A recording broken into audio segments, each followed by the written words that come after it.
A networking event. Oh, that's harder than standing in front of an audience. Exactly. Table topics actually allows you to practice that. So two really great areas that table topics helps you improve in. One is if you're trying to get a job. Those interview questions, Right. then you think on your feet, you give a good answer on an interview, you look calm, poised, and professional. So that's number one. I think that's a big one. But the other one for me where table topics helped me is when I would go to an event and I needed to make small talk with somebody. I knew a little bit, but not really. This gave me the confidence, really, that when you asked me a question, I would give you an answer and I could be engaging versus yes, no, yeah. The opinions expressed in the following program are those of the producer and not necessarily those of WKTV Community Media.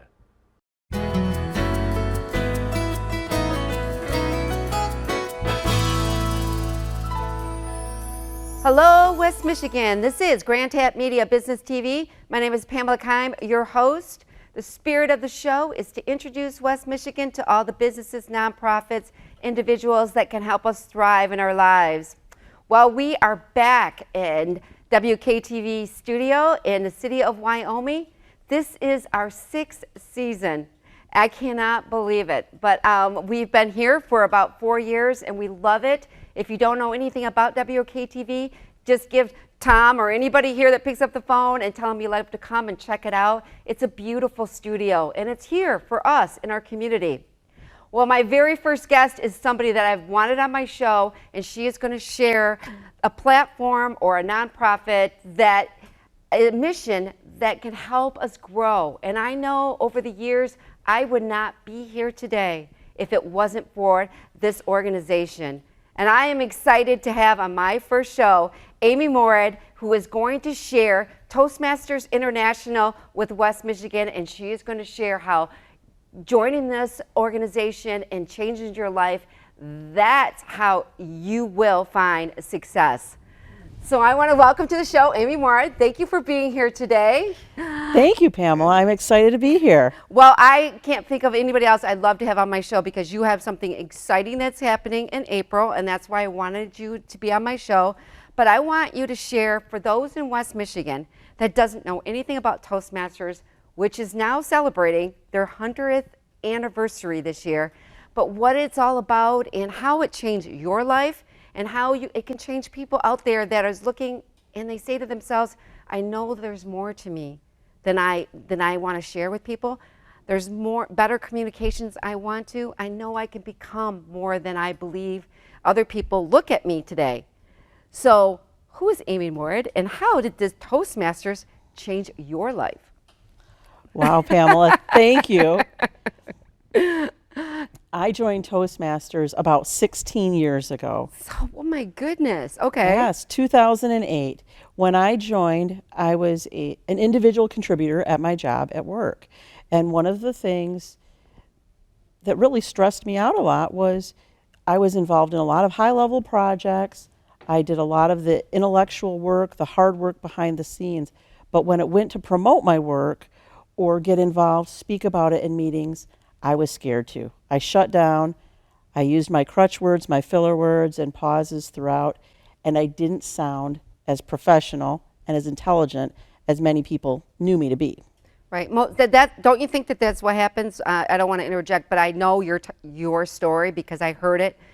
You gave it at a speech, and I was amazed at I was going through the same thing at the time I joined. I just joined when I heard your speech, and one thing you shared about was that you lived in the shadows of others. Can you share a little bit about that?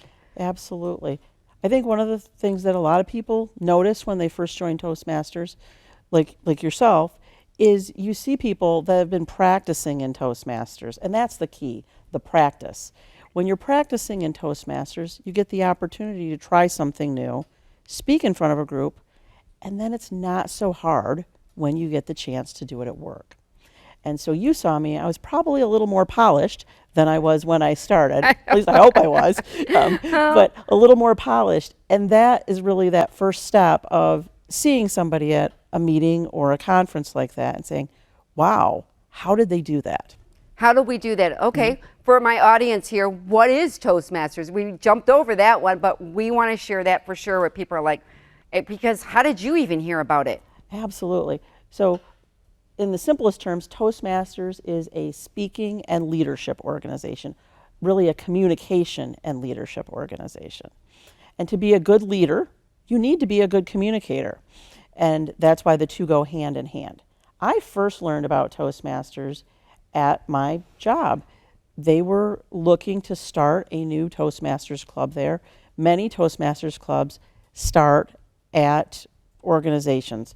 Your employer, especially one that's a large employer, is a great location for a Toastmasters club for many reasons. One, it's a very cost-effective professional development for your employees. It is very inexpensive. And share a little bit, I want to make sure that everybody understands, these are little clubs, an international organization that have these little clubs that are like about 20 to 25, maybe even bigger, and they teach speaking, communication, which is vital today, and the people don't understand that they teach the leadership.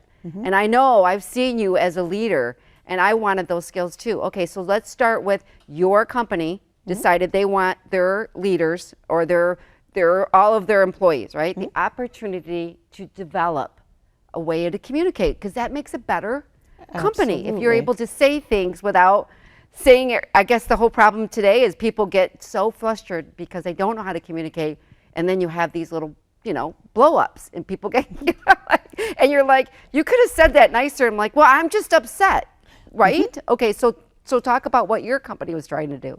Absolutely. So my company, I think, had learned about it actually through someone in the district leadership from Toastmasters. They'd given them a call, and they really were thinking of it as a way to develop leaders in the organization. So they put an email blast out. I know that's probably not the way you do it today, but at the time it was an email blast out to leaders, and it was in our e-newsletter, and it said, hey, we're starting a Toastmasters club. If you want to be a leader, something like that. If you want to be a leader, you want to grow and learn yourself, and had a little bit of information about Toastmasters, come check us out at a kickoff meeting. And so, it's like an open house. Exactly. Like an open house. You have everybody come and see what it's all about. Yep. And it runs you right through the meeting, so you can really try it before you buy it type thing.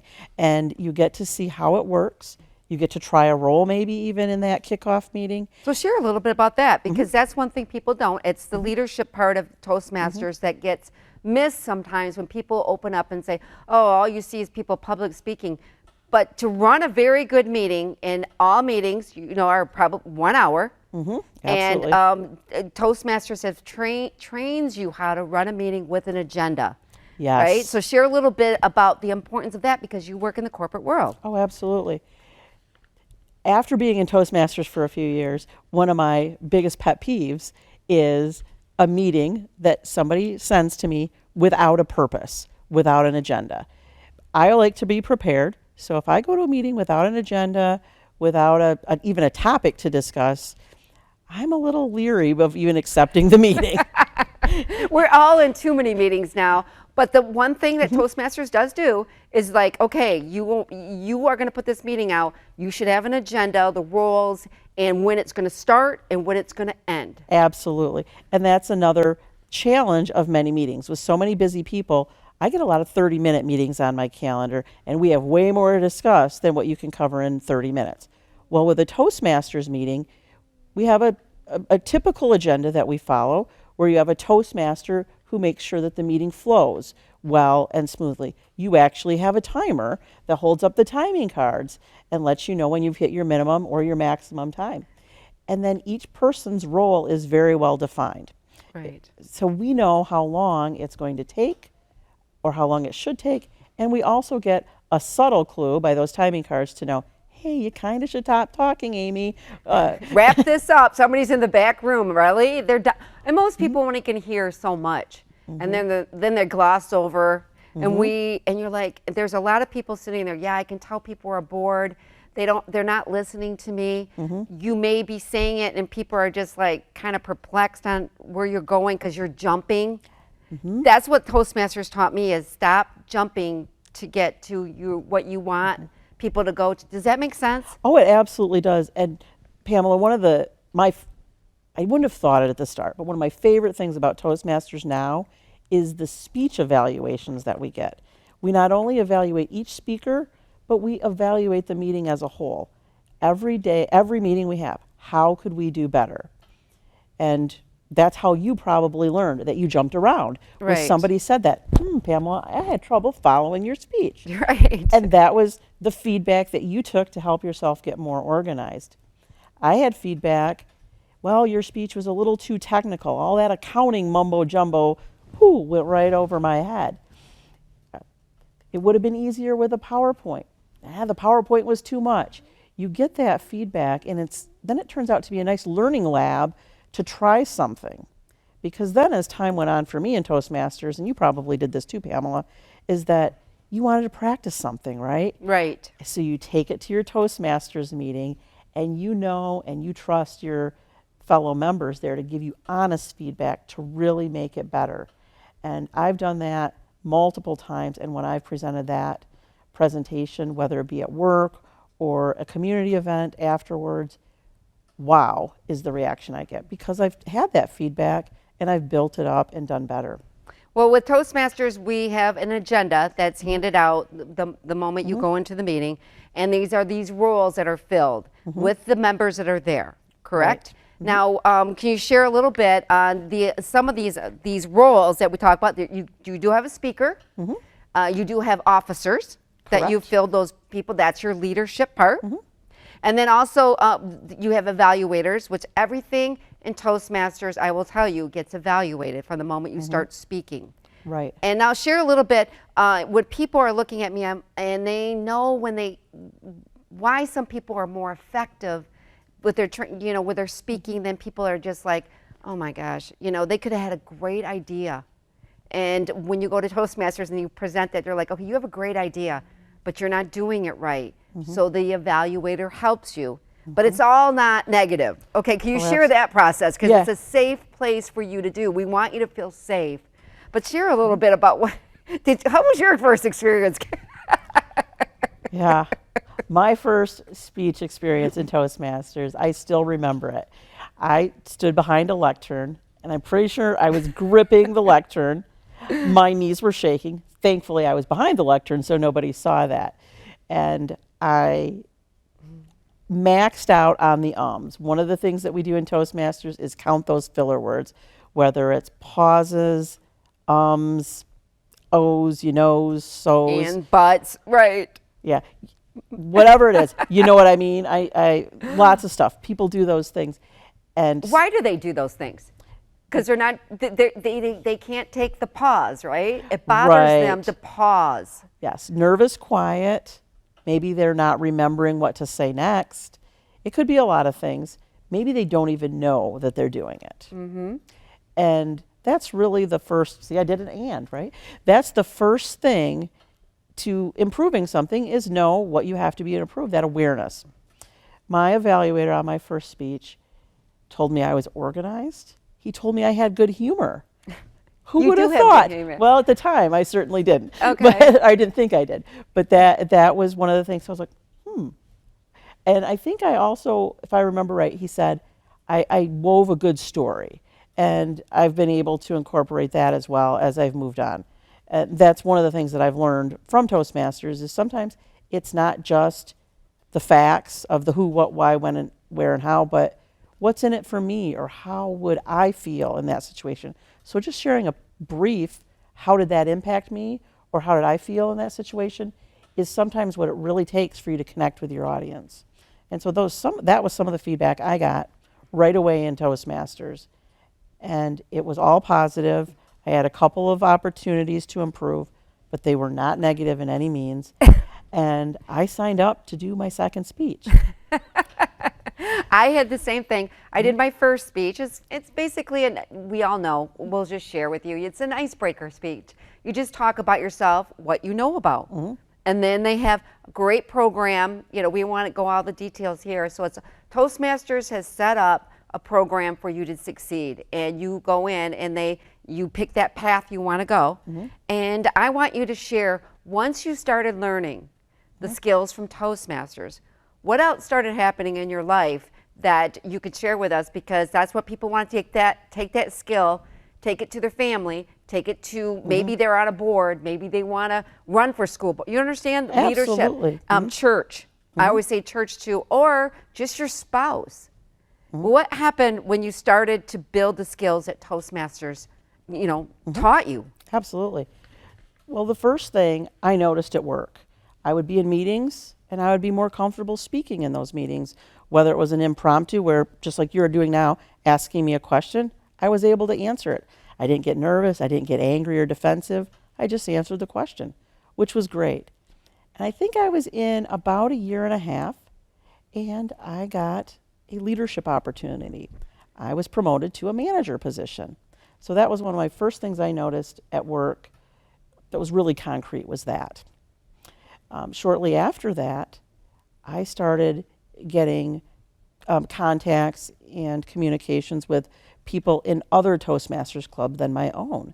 And I had the opportunity within Toastmasters to get in some leadership roles. I started as the district treasurer, and I'm an accountant by training. Okay. So that was a good fit. it was a comfortable leadership role. You knew what you were doing a little bit, right? Exactly. So I had comfort in the numbers part, and then it allowed me to learn some of the leadership things.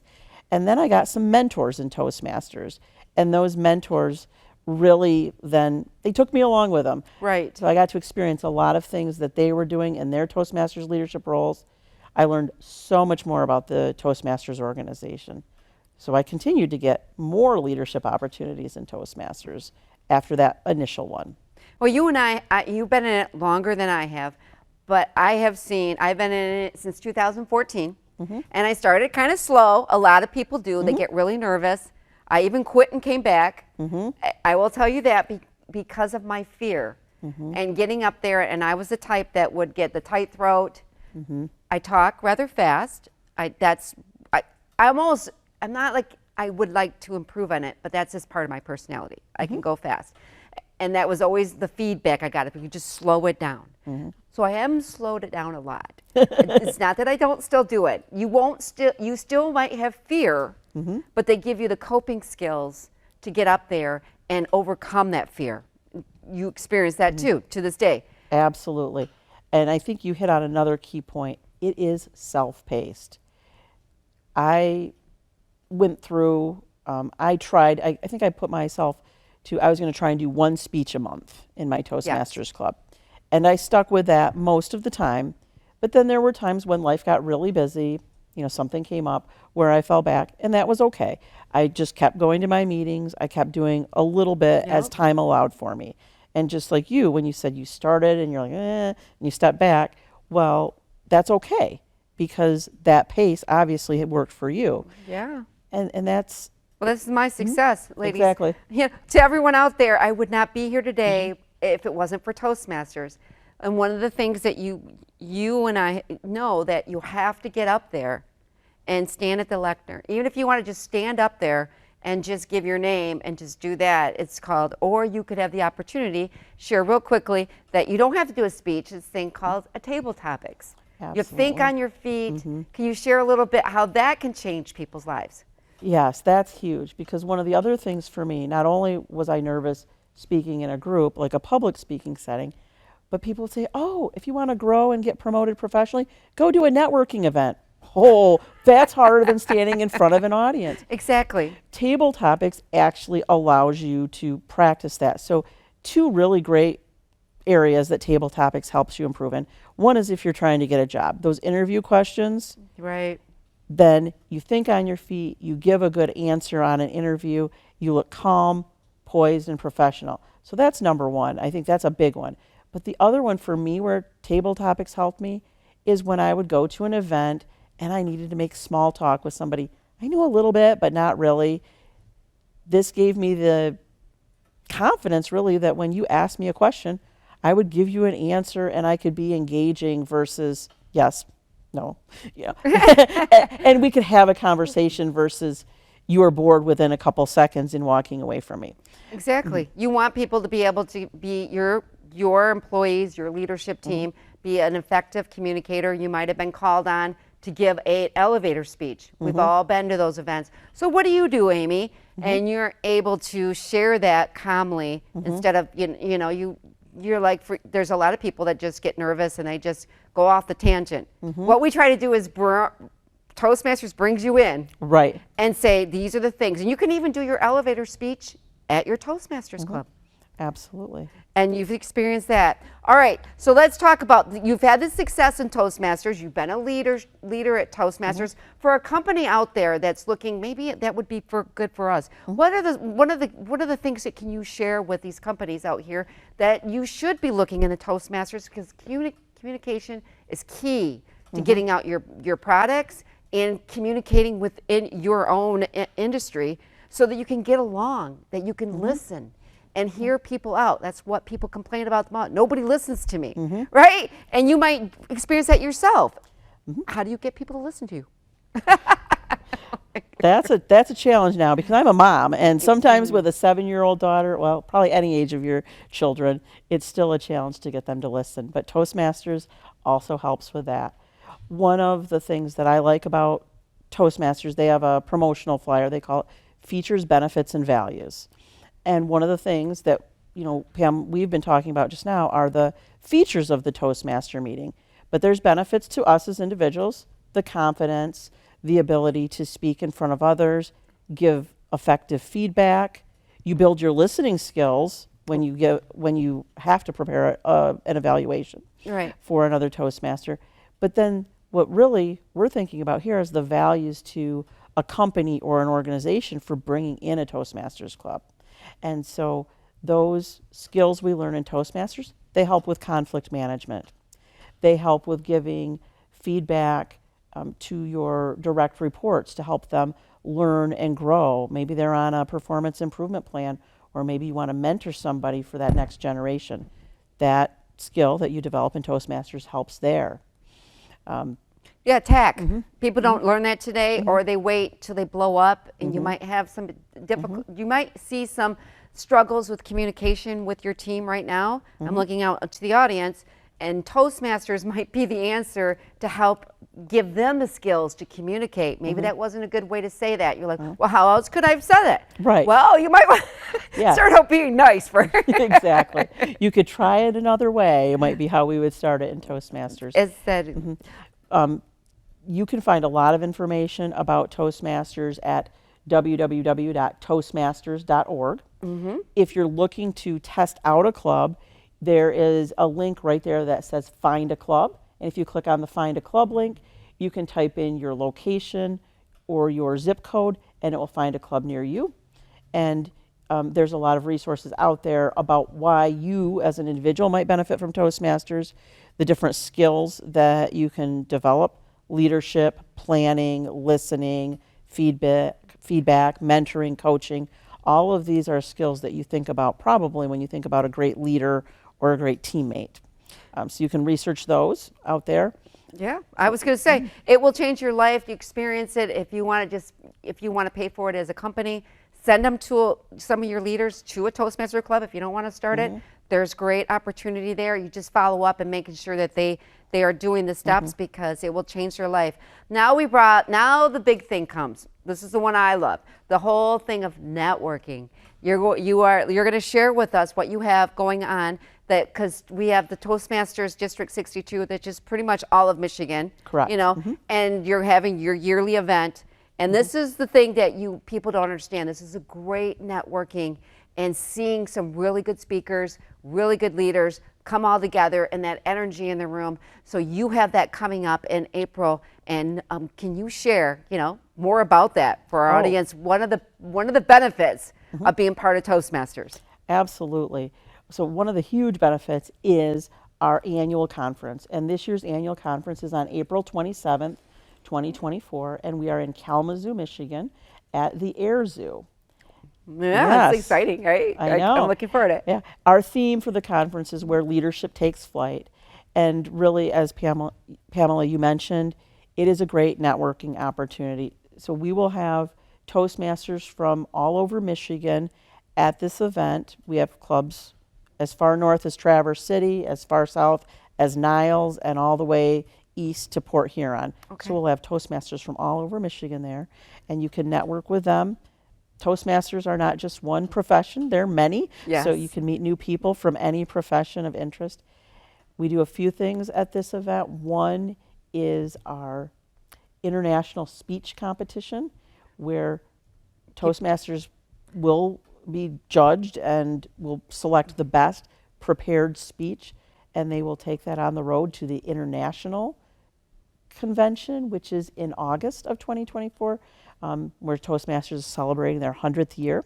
I know, I'm very excited. Yeah. So that's super exciting. Super, and that's when you meet everybody all over the world that comes in. But we didn't even tap into the speech contest that we have, and the people that will be competing at your conference have already won their speech contest at the club level, and Absolutely. then the division level, and now it's the district level. So they've built up. So you're going to see some of the best speakers that have won the contest for the state that are going to go on to the international, which is very exciting to even be part of that. And I know you were part of that. I have not been to it, but everybody that's ever gone, Pamela, you have to go. It's an amazing experience. It just opens your eyes wide open about all the things that are out there. And many of the contestants that are in our district have used this speech contest as an opportunity to grow and build a speaking business, or other types of opportunities that use their speaking skill. So it's really exciting. It is very exciting, and it's coming up. And I thank you so much for being here today. I know that you are very busy planning that, and you have a team. That's where the leadership part. The other people that throughout the district is come together, and some of their skills are brought in. So you don't have to do everything. You just have to be the leader at the top that delegates and listens and really watch other people develop under the leadership one. Is there anything that, now that we're wrapping this finishing up, is there anything that we should have discussed that we didn't discuss? I know you sent me the notes, but I knew about Toastmasters so well, and I thought I better. Is there any question that that I did not share that you think would be of value that I missed? I don't think so. We covered so many different things. I know. I would just, as we've talked, really encourage people to check out Toastmasters on toastmasters.org to learn about the program. And then our district, which is the sponsor of the conference, is at 62toast.com if you want to learn about Toastmasters in Michigan. And that's a great way to learn about the conference that's coming up and the experiences that we'll have there. Yes, and that is, like I said, I always tell people, Toastmasters gives me, I stay into it for one thing, I have an audience. If I want to try out, you will always have an audience. You could go to higher advanced clubs to present your presentation. Let's say you're doing a big presentation for your work, or maybe you're on a board or whatever, and then you can present it to advanced. There's many people that are in the advanced. They'll give you the feedback. So then by the time you give your presentation, you could have done it 3 times, and you go there and you've gotten really good feedback from people that are professional. They know what you need to improve on, what you're doing very well that you need to maybe double down on, if that makes sense. Absolutely. And then you get to meet so many people in Toastmasters. I would have never met you. I've met so many people in Toastmasters, and they've all given me something. They're all connected. We're only 3 people connected to other people. And that's why I stay into Toastmasters. And of course, it keeps me always developing myself. And that's why I want to share it with West Michigan. So once again, Amy, could you share with our audience where to find that information? And you can do it virtual if you want. But the best experience is try it virtual first, and then go to a Toastmasters meeting and see the organization and say, you know what?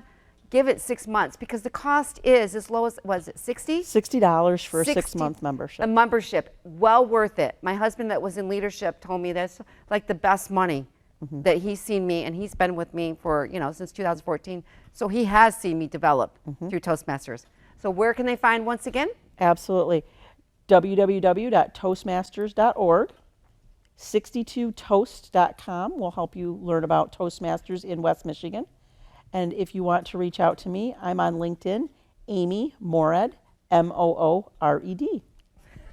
All right, we want to thank Amy Moored for being here today. Thank you, Pamela. And thank you for being here on my 6th season, which I'm excited about. And it's great to have somebody that I know, and we've both been developed ourselves through Toastmasters. I want West Michigan to check out Toastmasters, because The only way your outer world changes if you change. And taking those steps, I know we've all been through it. The fear of that once you overcome that, then you can feel like you can conquer other mountains. One mountain's conquered, then you start keep conquering, and then all of a sudden you start seeing the world in front of you start to change. Wouldn't you agree? I would, absolutely. All right, this is Pamela Keim from GRTV Media. We will catch you next time. Take care, everyone.